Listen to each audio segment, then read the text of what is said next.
नमस्कार दोस्तों, आज हम गौतम बुद्ध की एक ज्ञानवर्धक कहानी आपके साथ साझा करने जा रहे हैं। तो आइए कहानी की ओर बढ़ते हैं। एक समय की बात है, हल्की धूप थी, आकाश में बादल तैर रहे थे। गौतम बुद्ध अपने कुछ शिष्यों के साथ एक छोटे से गांव की ओर बढ़ रहे थे। रास्ते में पेड़ों की छाया और पक्षियों की मधुर ध्वनि वातावरण को शांत बना रही थी। बुद्ध के चेहरे पर वही शाश्वत शांति थी जो उनकी पहचान बन चुकी थी। जब वे गांव के समीप पहुंचे तो एक व्यक्ति जो पहले से ही वहां खड़ा था, गुस्से से कांप रहा था। उसकी आंखें आग की तरह थी और होठों पर कड़वाहट।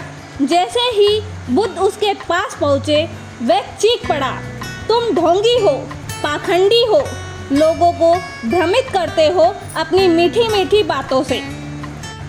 बुद्ध ने उसकी ओर देखा, लेकिन उनकी आंखों में ना तो क्रोध था ना दुख, केवल करुणा। वह व्यक्ति आगे बढ़ता गया, तुम्हारा धर्म झूठा है, तुम्हारा मौन सिर्फ दिखावा है। वह अपशब्द कहता गया, उसकी आवाज़ और तीखी होती गई। शिष्य चौंक गए। उन्होंने बुद्ध की ओर देखा, उनकी सांसें गहरी हो रही थी, चेहरे पर असमंजस था। उनमें से एक से शिष्य रहा नहीं गया। वह आगे बढ़ा और बोला, भगवान, आप कुछ कहते क्यों नहीं? ये आपका अपमान कर रहा है। बुद्ध ने अपना हाथ उठाकर शिष्य को शांत किया, फिर उस क्रोधित व्यक्ति की ओर देखा और बहुत शांत स्वर में बोले, भाई, अगर कोई व्यक्ति किसी को उपहार देना चाहे और वह व्यक्ति उस उपहार को स्वीकार ना करे, उपहार किसका रहेगा? वह व्यक्ति कुछ क्षण चुप रहा, फिर बोला, अगर कोई ना ले तो वह उपहार तो उसी का रहेगा जिसने दिया हो। बुद्ध मुस्कुराए। वह मुस्कान जैसे ठंडी हवा के झोंकों की तरह थी, जो गर्मी में तपने मन को शीतलता देती है। ठीक वैसे ही बुद्ध ने कहा, तुमने मुझे जो कहा वह तुम्हारा था, लेकिन मैंने उसे स्वीकार ही नहीं किया, इसलिए अब ये सब कुछ तुम्हारे पास ही लौट गया।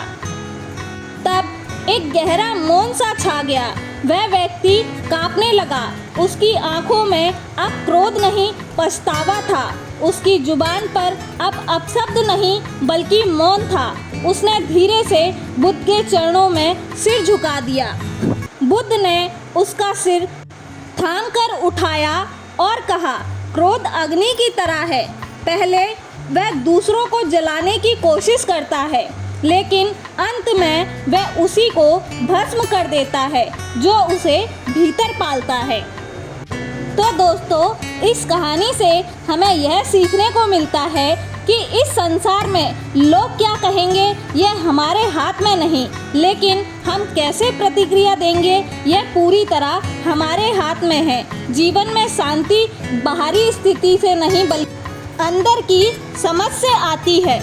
बुद्ध ने यह सिखाया कि अपशब्दों से नहीं, बल्कि करुणा से ही मन की जीत होती है। तो दोस्तों, अगर आप सभी को गौतम बुद्ध की यह शैली पसंद आई हो तो इसे कृपया लाइक, शेयर और सब्सक्राइब करना ना भूलें। धन्यवाद दोस्तों।